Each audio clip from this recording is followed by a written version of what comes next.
All right, we are back here on the ED Radio podcast, and we're talking about imposter syndrome. Do I really know what I'm doing in the bedroom? Imposter syndrome, just give us a refresher on what it is. So imposter syndrome, again, not necessarily an overly clinical term, but it certainly is a good descriptor of, I think, what many people experience in various aspects of their lives. I think imposter syndrome really comes in multiple forms, and we certainly see this in multiple settings. Imposter syndrome can be a genuine feeling in the sense that a person can feel like and be accurate that they are in a situation which is a little bit out of their league.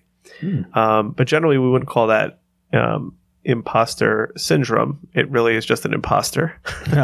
But imposter syndrome, most commonly, I think, is felt when a person is in a situation or position that they are qualified for by whatever definition that may be. But their assessment of themselves is that they are not like quite who they say they are. Got it. I think many people experience this in a professional realm. And other people experience this in an interpersonal realm. But it is a very common experience. So let's tie it back to the bedroom here. Can imposter syndrome be a root cause of erectile dysfunction, unsatisfying sexual encounters? I mean, if a man is, or whomever is having the thoughts ruminate in their head that I don't really know what I'm doing here, I'm just winging it, or something like that. And of course, pornography can play a role in that too, because you're so used to maybe watching professionals do what they do on camera. And does all of this factor into imposter syndrome and possible erectile dysfunction being the result? I think it's a really complex question. Certainly when we're going to link this to erectile dysfunction. I think what most people who are having what they call imposter syndrome are experiencing is that the results are better than they would expect of themselves. So they have achieved a certain professional status, and the results that they're getting are pretty good, but they're not sure why, or they don't know if they can replicate it. They feel like they kind of got lucky. So I think where imposter syndrome would probably manifest itself most clearly is if things are actually going well in the bedroom. And where one guy will take that as a sign that they should be confident or a sign that they're doing great. Another guy who's, let's say, less secure in what he's bringing to the table will translate it as, oh gosh, I hope I didn't set the bar too high because I don't think I can replicate this, or I don't know how I did this. So I think it's the kind of thing that could lead to an eventual psychogenic erectile dysfunction. But I think at the stage of imposter syndrome, I would imagine things are probably going decently to okay. I think where this might present itself in a way that leaves a pronounced psychological impact is, like we've spoken about, partners can really range on a large spectrum. And if a guy who is not feeling overly confident ends up being with a very responsive partner, he may experience imposter syndrome, worrying that he doesn't know why it's happening or what he's doing or if he's doing something.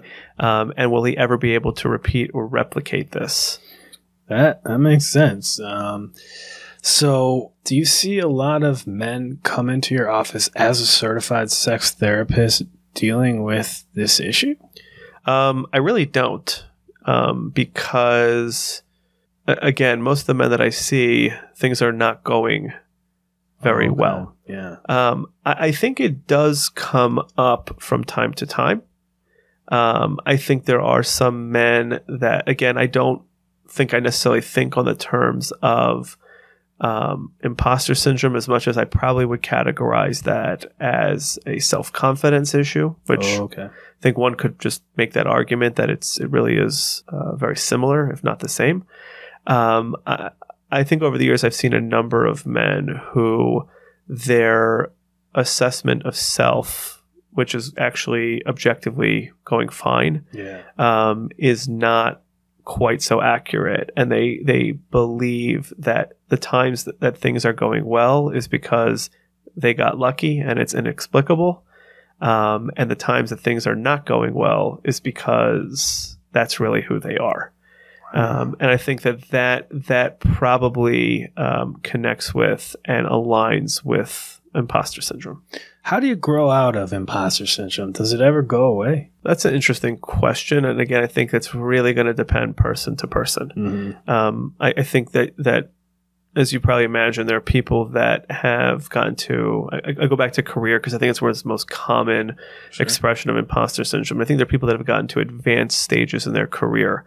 And, unfortunately, as they progress in their career, just as they've grown into the position that they were in, they get promoted, understandably. Yeah. And with that promotion comes like a resurgence of that self-doubt process, that imposter syndrome, which is, I was finally getting to a place where I thought I was great with, let's say, middle management.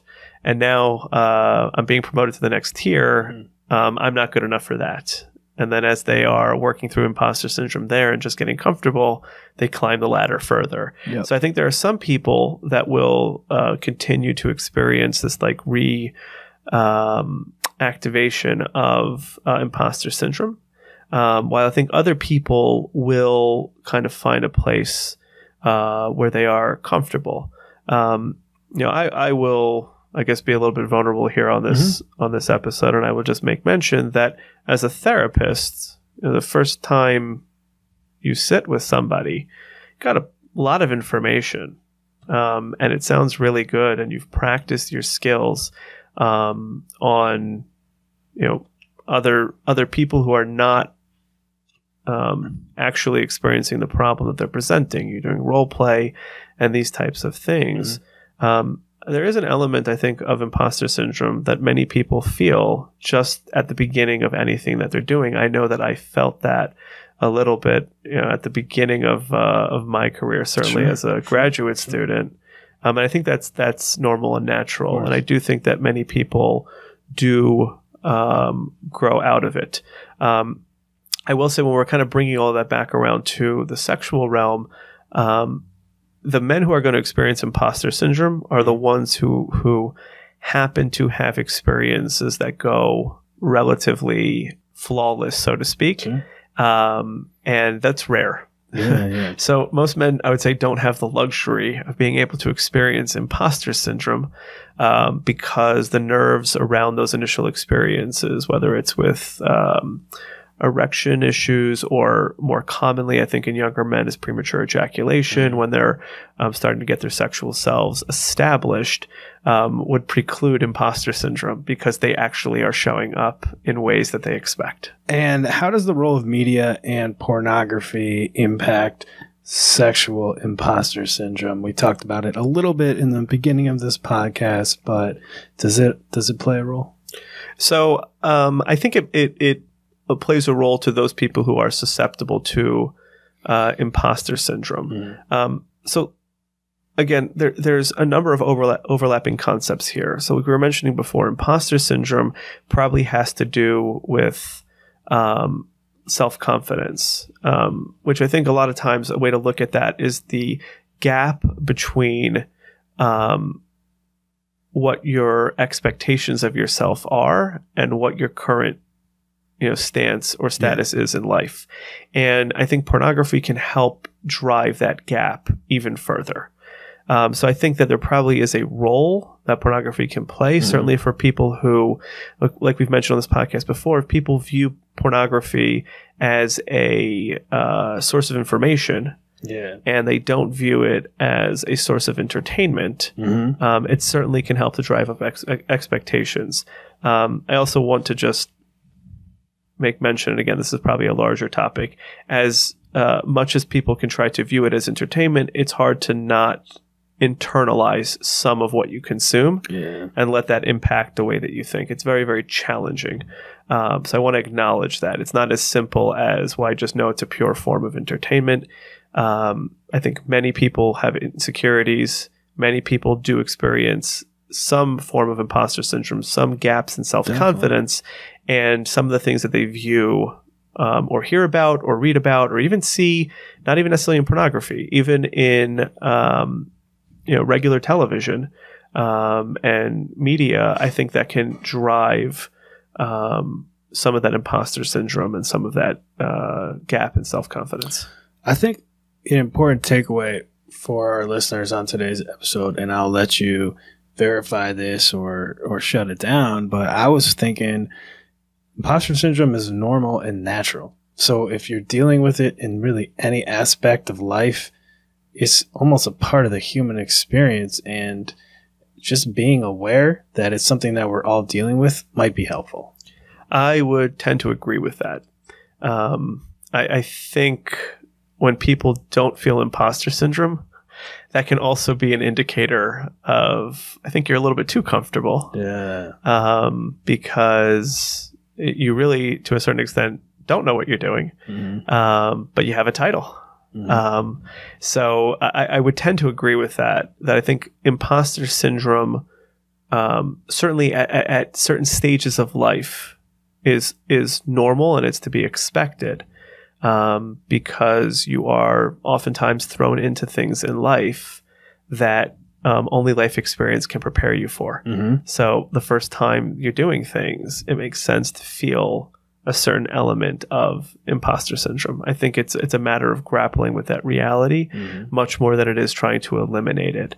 I'll just conclude that when we talk about problematic imposter syndrome, it's most often when it's like a sustained type of feeling. Okay. Much more than feeling a certain element of imposter syndrome at the onset or at the beginning of new experiences and new life stages.